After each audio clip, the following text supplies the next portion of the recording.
ৰাতিপুৱা শুই উঠি তিনিটা দোৱা পঢ়িলে উন্নতিৰ দুৱাৰ খুলি যাব, ৰিজিকত বৰকত হ'ব। যিসকলে ইনকাম কৰে, ৰোজগাৰ কৰে, আল্লাহ তাআলাই তেওঁলোকৰ ৰোজগাৰত প্ৰচুৰ বৰকত দান কৰিব।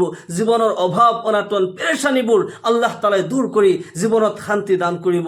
মোৰ প্ৰিয় দিনী ভাই বন্ধুসকল, মোৰ অতি শ্ৰদ্ধাৰ মা আৰু ভনীসকল, ৰাতিপুৱা যেতিয়া টোপনিৰ পৰা সাৰ পায়, বাহিৰত যোৱাৰ আগতে বিচনাত বহি আপুনি প্ৰথমতে টোপনিৰ পৰা উঠাৰ দোৱাটি আপুনি পঢ়িব।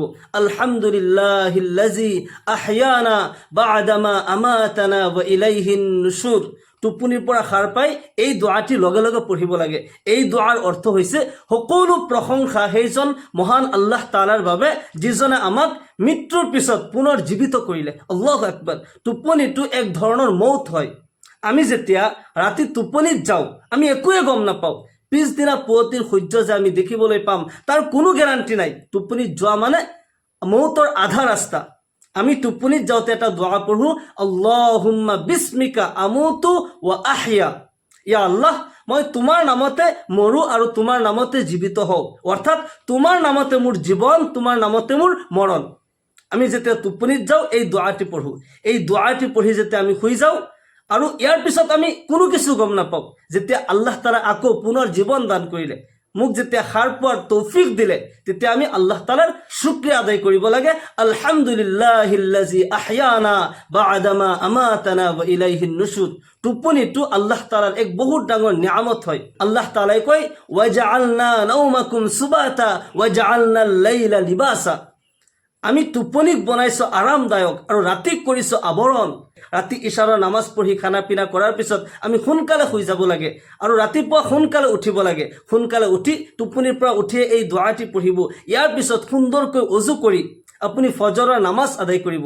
ৰাসূলুল্লাহ সাল্লাল্লাহু আলাইহি ওয়াসাল্লাম ইৰশাদ কৰে, যে ব্যক্তি ফজৰৰ 2 ৰাকাত সুন্নত নামাজ আদায় কৰিলে তেওঁ যেন এই কায়নাতৰ সকলো নিয়ামততকৈ শ্ৰেষ্ঠ নিয়ামত লাভ কৰিলে। আল্লাহু আকবাৰ। ফজৰৰ 2 ৰাকাত সুন্নত নামাজৰ ইমানেই মূল্য হয়, এই কায়নাত, এই বিশ্ব ব্ৰহ্মাণ্ড আৰু এই কায়নাতত যিমান যি আছে এক পাল্লাত ৰাখি দিলে আৰু এক পাল্লাত ফজৰৰ 2 ৰাকাত সুন্নত নামাজৰ সওয়াব ৰাখি দিলে, সুন্নত নামাজৰ সওয়াবৰ পাল্লা গধুৰ হৈ যাব।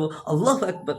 অন্য রিবায়তত আহিছে আল্লাহর নবী সাল্লাল্লাহু আলাইহি ওয়াসাল্লাম ইরশাদ করে, যে ব্যক্তি ফজরের 4 রাকাত নামাজ আদায় করিলে, 2 রাকাত সুন্নত আর 2 রাকাত ফরজ নামাজ আদায় করিলে, মহান আল্লাহ তাআলা সেই ব্যক্তির কারণে জামিন হয়ে যায়। গোটেই দিনের কারণে আল্লাহ তাআলা দায়িত্ব লই লয় সেই বান্দাক কোনো শয়তানে চক্ৰান্ত কৰি কোনো গুনাহ কৰাব নোৱাৰে, কোনো দুশ্মনে কোনো ক্ষতি কৰিব নোৱাৰে, কোনো দেৱ দানৱ পশু পক্ষী কোনো কিছুৱে সেই ব্যক্তিক কোনো ধৰণৰ ক্ষতি কৰিব নোৱাৰে। কাৰণ খুদ আল্লাহ তাআলা সেইজনৰ জামিন হৈ যায়। ৰাখে আল্লাহ, মাৰে কোন?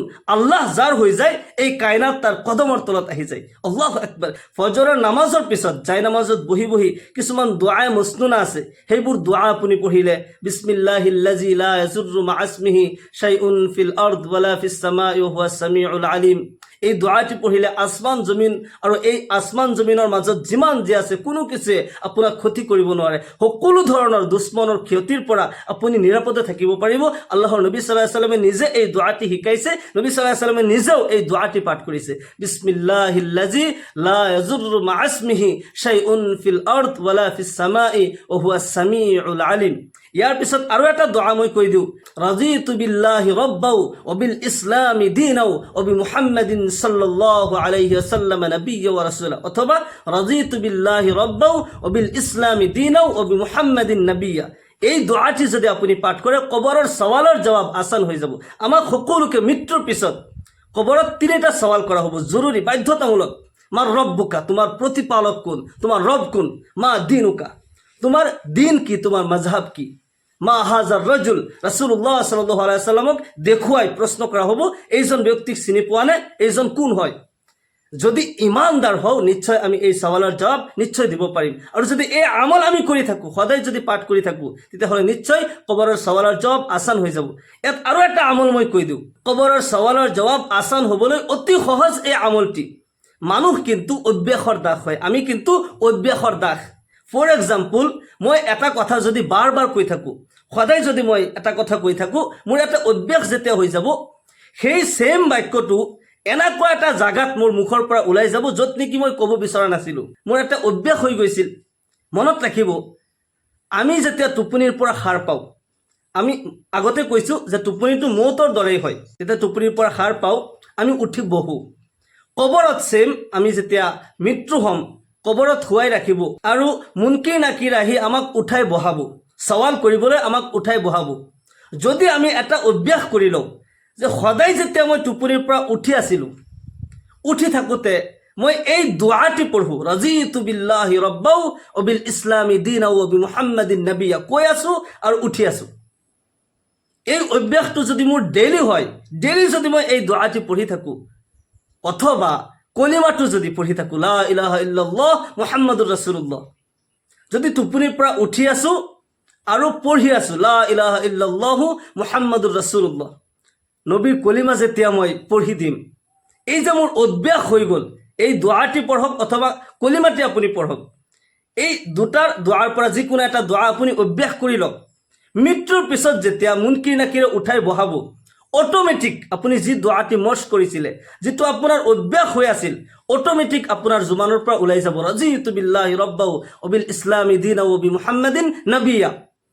তিনিটা সৱালৰ জবাব হৈ গ'ল। ফিৰিষ্টাসকলে প্ৰশ্ন কৰিবই নোৱাৰে, আপুনি জবাব অলৰেডি দি দিছে, আপোনাক কি প্ৰশ্ন কৰিব? আল্লাহু আকবাৰ, কিমান ডাঙৰ আমল, কিন্তু অতি সহজ আমল হয়। অথবা আপুনি যদি এই দুআটি পঢ়িবলৈ টান পাইছে, লা ইলাহা ইল্লাল্লাহু মুহাম্মাদুৰ ৰাছুলুল্লাহ, প্ৰতিদিন টোপনিৰ পৰা উঠি থাকোঁতে লা ইলাহা ইল্লাল্লাহু মুহাম্মাদুৰ ৰাছুলুল্লাহ কৈ আছে আৰু উঠি আছে, তেতিয়াহ'লে ছেম কবৰত যেতিয়া মুনকিৰ নাকিৰে উঠাই বহাব, অটোমেটিক আপোনাৰ মুখৰ পৰা এই কলিমা জাৰি হৈ যাব। সুবহানাল্লাহ।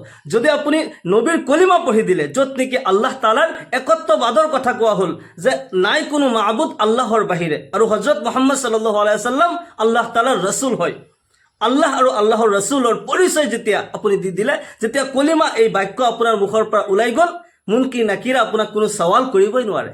সুবহানাল্লাহ। সেইকাৰণে এই আমল সদায় কৰিব, এই অভ্যাসটো কৰি ল'ব।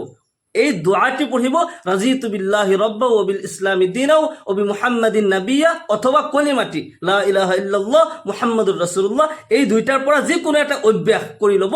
সদায় টোপনিৰ পৰা উঠি থাকোঁতে এই দুটা দুৱাৰ পৰা যিকোনো এটা আপুনি অভ্যাস কৰি ল'ব, তেতিয়া আপোনাৰ কবৰৰ সৱালৰ জবাব আসান হৈ যাব। সুবহানাল্লাহ। আল্লাহ তাআলা আমাক সকলোকে কবৰৰ সৱালৰ জবাব আসান কৰি দিয়ক। আমাক সকলোকে গোটেই জীৱন আল্লাহ আৰু আল্লাহৰ ৰসুলৰ গুণাগুণ আৰু প্ৰশংসাত কটাবৰ তৌফিক দান কৰক। সকলোকে আল্লাহুম্মা আমিন। মোৰ প্ৰিয় দিনী ভাই বন্ধুসকল, ইয়াৰ পিছত আপুনি যেতিয়া ফজৰৰ নামাজ পঢ়িলে, কিবা দুআয়ে মস্তুনা যিবোৰ জানে আপুনি পঢ়িলে, ইয়াৰ পিছত আপোনাৰ 1 নম্বৰ আমল হৈছে, যাৰ লগতে আপোনাৰ মুলাকাত হয়, যাৰ লগতে আপোনাৰ দেখা হয়, আপোনাৰ 1 নম্বৰ আমল হৈছে আপুনি সালাম দিব, আসসালামু আলাইকুম ওয়া ৰাহমাতুল্লাহ। স্বামীয়ে স্ত্ৰীক সালাম দিব, স্ত্ৰীয়ে স্বামীক সালাম দিব, মা বাবা ল'ৰা ছোৱালীক, ল'ৰা ছোৱালীয়ে মা বাবাক, যাৰ লগতে সাক্ষাৎ হৈছে, আসসালাম কাবলাল কালাম, কথা কোৱাৰ আগতেই আপুনি সালাম দিব। তেতিয়াহ'লে তেওঁৰ অন্তৰত আল্লাহ তাআলা আপোনাৰ কাৰণে মুহাব্বত সৃষ্টি কৰি দিব। যেতিয়া কোনো পৰিয়ালত আপাসৰ মাজত মিল মুহাব্বত থাকে, আল্লাহ তালাৰ খাস ৰহমতৰ দৃষ্টি আহে, আল্লাহ তালা তেওঁলোকৰ জীৱনত ৰহমত বৰকত নাজিল কৰে। সেইকাৰণে যাৰ লগতে সাক্ষাৎ হয়, দেখা হয়, সালাম দিব। ৰাছুলুল্লাহ সাল্লাল্লাহু আলাইহি ওয়াসাল্লাম আমাক শিকাই দিছে যে যাৰ লগতে সাক্ষাৎ হৈ সালাম দিবা। কাৰোবাৰ ঘৰত গৈছা সালাম দিবা, নিজৰ ঘৰত আহিছা বাহিৰৰ পৰা সালাম দিবা, কাৰোবাৰ ঘৰত গৈছা বাহিৰৰ পৰা 3বাৰ কৈ সালাম দিবা, কোনো জবাব নাই, তেতিয়া উভতি আহিবা, গৰু ছাগলীৰ দৰে সোমাই নাযাবা। ইয়া ইছলামী ভদ্ৰতা হয়। নবী সাল্লাল্লাহু আলাইহি ওয়াসাল্লাম আমাক শিক্ষা দি থৈ গৈছে, আমি সালাম দিব লাগে, সালামৰ দ্বাৰা মুহাব্বতৰ সৃষ্টি হয়। দুশ্মনকো সালাম দিব লাগে, দুশ্মনক সালাম দিলেও আল্লাহ তাআলাই তেওঁৰ অন্তৰত আপোনাৰ কাৰণে মুহাব্বত সৃষ্টি কৰি দিব। 1 নম্বৰ আমল হৈছে আপুনি সালাম দিব, যাৰ লগতে সাক্ষাৎ হয় আপুনি সালাম দিব। 2 নম্বৰ আমল হৈছে আপুনি ৰাতিপুৱা শুই উঠি যিকোনো কাজকৰ্ম কৰিছে, মহিলা মা ভনীসকলে সাংসাৰিক কাজকৰ্ম কৰিছে, ঘৰ বাৰী ঝাৰু দিছে, কিবা বাচন বৰ্তন ধুইছে, যিকোনো কাম কৰে, প্ৰত্যেক কামৰ আৰম্ভণিতে বিসমিল্লাহিৰ ৰহমানিৰ ৰহিম, বিসমিল্লাহিৰ ৰহমানিৰ ৰহিম, কমচে কম বিসমিল্লাহ এইখিনি পঢ়িব। তেতিয়া আল্লাহ তাআলাই আপোনাৰ সেই কামত ৰহমত বৰকত নাজিল কৰিব, সেই কাম আসান হৈ যাব। হাদিস শরীফত আহিছে, কুল্লু আমরিন জি বালিল্লাম ইউবদা বিবিসমিল্লাহি ফাহুয়া আক্তা আও আজজাম, প্রত্যেক ভাল কাম যেটো নেকি শরীয়তে বাধা কৰা নাই, তেনেকুৱা ভাল কাম যদি বিসমিল্লাহ পঢ়ি আৰম্ভ কৰা নহল, সেই কাম আধৰুৱা হৈ যায়, বেবৰকতি হৈ যায়, তাতে শয়তানৰ হাত লাগি যায়। আপুনি যিকোনো কাজকৰ্ম কৰিছে, যদি বিসমিল্লাহ পঢ়ে আল্লাহ তাআলাই বৰকত দান কৰিব। আল্লাহ তাআলাৰ ৰহমতৰ ফিৰিষ্টাসকল আপোনাক সেই কামত সহায় কৰিব। আপুনি ৰন্ধা বঢ়াৰ কাজকৰ্ম কৰিছে, প্ৰত্যেক কামৰ আৰম্ভণিত আপুনি চাউল ধুইছে, বিসমিল্লাহ পঢ়িছে, তৰকাৰী মাছ তৰকাৰী কাটিছে, আপুনি বিসমিল্লাহ পঢ়িছে, আপুনি যিকোনো কাজ কৰ্ম কৰে যদি বিসমিল্লাহ পঢ়ে আল্লাহ তাআলা আপোনাৰ জীৱনত বৰকত দান কৰিব আল্লাহ তাআলাৰ ৰহমতৰ ফেৰেশতাসকল আপোনাৰ ঘৰত অৱতীৰ্ণ হ'ব আপোনাৰ ঘৰত ৰহমত বৰকত নাজিল হ'ব যিসকলে ইনকাম কৰি আছে ৰোজগাৰ কৰি আছে আল্লাহ তাআলাই তেওঁলোকৰ ৰোজগাৰত বৰকত দান কৰিব আপোনাৰ জীৱনৰ বালা মুসিবত পেৰেশানিবোৰ আল্লাহ তাআলাই দূৰ কৰি দিব তৃতীয় নম্বৰ আমল হৈছে আপুনি এনি টাইম প্ৰত্যেক কামৰ আৰম্ভণিত বিসমিল্লাহ পঢ়িবই আৰু এই মাজৰ সময়খিনিত আপুনি মনে মনে দুৰুদ শৰীফ পঢ়ি থাকিব সাল্লাল্লাহু আলাইহি ওয়াসাল্লাম সাল্লাল্লাহু আলাইহি ওয়াসাল্লাম সাল্লাল্লাহু আলাইহি ওয়াসাল্লাম এনি টাইম দুৰুদ শৰীফ পাঠ কৰি থাকিব হাদিস শৰীফত আহিছে মান সাল্লা আলাইয়া সালাতান ওয়াহিদাতান সাল্লাল্লাহু আলাইহি আশরান যে ব্যক্তি নবীর ইশক আর মুহাব্বত অন্তরত লই এবার দুরূদ শরীফ পাঠ করিলে লগে লগে 10টা রহমত অবতীর্ণ হয়ে যায় সুবহানাল্লাহ ও ফি রিওয়ায়াতিন অন্য রিওয়ায়াতত আহিছে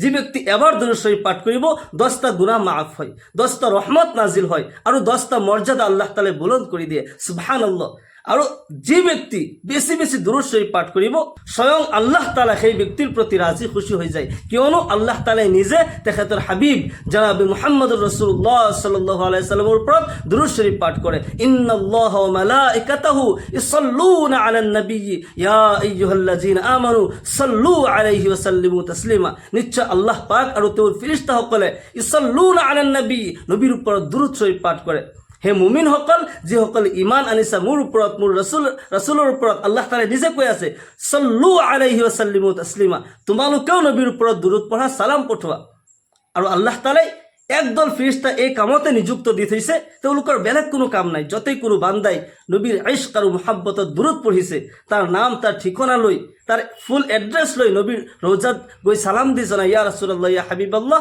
অমুকৰ পুত্ৰ অমুকে অমুক ঠাইৰ পৰা অমুকৰ কন্যা অমুকে আপোনাৰ ইশক আৰু মুহাব্বতত আপোনাৰ ভালপোৱা অন্তৰত লৈ দুৰূদ সালাম পঢ়িছে ইয়া ৰাসূলুল্লাহ ইয়া হাবিবাল্লাহ আপুনি দুৰূদ সালাম গ্ৰহণ কৰক আল্লাহৰ নবী সাল্লাল্লাহু আলাইহি সাল্লাম সেই ব্যক্তিৰ দুৰূদ সালাম গ্ৰহণ কৰে আৰু তেওঁৰ জীৱনৰ শান্তিৰ কাৰণে ইহকাল পৰকালৰ কল্যাণৰ কাৰণে স্বয়ং ৰাসূলুল্লাহ সাল্লাল্লাহু আলাইহি সাল্লাম আল্লাহৰ ওচৰত দোয়া কৰে সুবহানাল্লাহ যি বান্দাৰ কাৰণে নবীয়ে নিজে দোয়া কৰে সেইজনতকৈ খুব ভাগ্যৱান আৰু কোন হ'ব পাৰে তাৰ জীৱনৰ কোনো অভাৱ অনাটন পেৰেশানি নাথাকে আল্লাহ তাআলা সকলো দুখ কষ্টবোৰ জীৱনৰ অভাৱ অনাটন পেৰেশানিবোৰ দূৰ কৰি ইহকাল পৰকালত কামিয়াবি দান কৰিব মহান আল্লাহ তাআলাই আমাক সকলোকে কোৱা আৰু শুনাতকৈ বেছি বেছি আমলৰ তৌফিক দান কৰক সকলোকে আল্লাহুম্মা আমিন ওয়া আখিৰু দাওয়ানা আলহামদুলিল্লাহি ৰাব্বিল আলামিন আসসালামু আলাইকুম ওয়া ৰাহমাতুল্লাহি ওয়া বাৰাকাতুহু